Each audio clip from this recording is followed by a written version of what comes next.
लहानीपणापासून आजपर्यंत हप्ते गोळा करत होते. पण त्या हप्त्यांमध्ये काय मागं पुढे झालं म्हणून त्यांनी अचानक हा मुद्दा उपस्थित केला का? खरं तर त्यांच्या आधी आदरणीय बबनदादा त्या ठिकाणी आमदार होते. आजपर्यंत एवढ्या वर्ष झाली सत्ता त्यांच्याकडे आहे. पण एवढ्या दिवसात सुद्धा त्यांच्या गावातली दूध भेसळ त्यांना थांबवता येईल.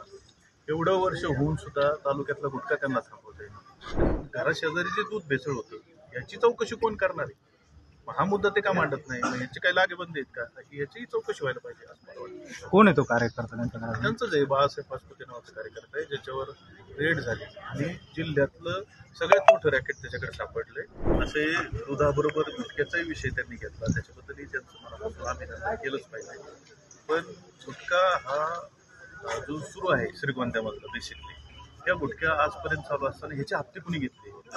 मग त्यांच्या बंधू लहानीपणापासून आजपर्यंत हप्ते गोळा करत होते. पण त्या हप्त्यांमध्ये काय मागं पुढे झालं म्हणून त्यांनी अचानक हा मुद्दा उपस्थित केला का? खरं तर त्यांच्या आधी आदरणीय बबनदादा त्या ठिकाणी आमदार होते. आजपर्यंत एवढ्या वर्ष झाली सत्ता त्यांच्याकडे आहे.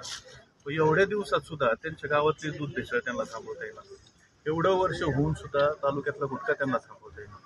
आणि हा प्रश्न घेऊन मग ते विधानसभेत ज्यावेळेस मांडते, मग या ठिकाणी जे काही पोलीस प्रशासन आहे, मग पोलीस प्रशासन त्या ठिकाणी काम करीत नसेल असं त्यांचा जर आरोप असेल, मग त्या संदर्भात त्यांनी मुख्यमंत्र्यांना एखादं निवेदन दिलंय का, काय केलंय का?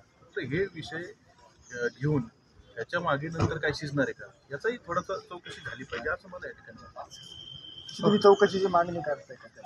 नाही, मी त्या संदर्भातलं एखादं पत्र मुख्यमंत्री साहेब असतील, आदरणीय अजितदादा असतील, यांच्याही हा विषय कानावर घालणारच. दूध भेसळ त्यांच्या घरापाशी होत असताना सुद्धा दूध भेसळीवर काय बोलत नाही, कारण तो त्यांच्या जवळचा कार्यकर्ता आहे. पण पनीरचा विषय त्यांनी घेतला, पनीरचाही मुद्दा त्यांनी चांगला घेतला, त्याच्याबद्दल त्यांचं अभिनंदन. पण घराशेजारी जे दूध भेसळ होतं याची चौकशी कोण करणार आहे?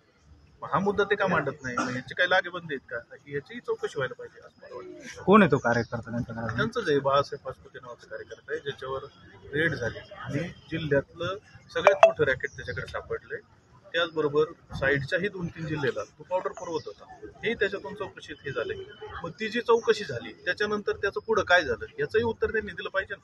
आजपर्यंत त्यानंतर त्याच्यावर कसलीही चौकशी झाली नाही, काहीच नाही झालं. याचंही त्यांनी थोडंसं बोललं पाहिजे असं मला वाटतं. सोशल मीडियाच्या भाऊ गर्दीत विश्वासार्हतेने चकाकणारे नाव म्हणजे लेट्सअप मराठी. सगळ्यांना, सगळ्या नागरिकांना ती स्पीच, ती लेट्सअप वरील मुलाखती म्हणजे विचारांचा खजिना. त्यानंतरच्या निवडणुकीमध्ये मला सोडून गेले. बातम्या केवळ वस्तुस्थिती सांगणाऱ्या, न प्रोपगंडा, फक्त जनतेचा अजेंडा. क्योंकि आने वाला कल जाने वाला है, जाने वाला कल आने वाला है. राजकारण, मनोरंजन असो की क्रीडा क्षेत्र, महाराष्ट्राची स्पंदने संवेदनशीलतेने टिपणारे माध्यम म्हणजे लेट्सअप मराठी. जगासोबत एक पाऊल पुढे राहण्यासाठी लेट्सअपचे ॲप, सोशल मीडिया आणि वेबसाईट सोबत कनेक्टेड रहा.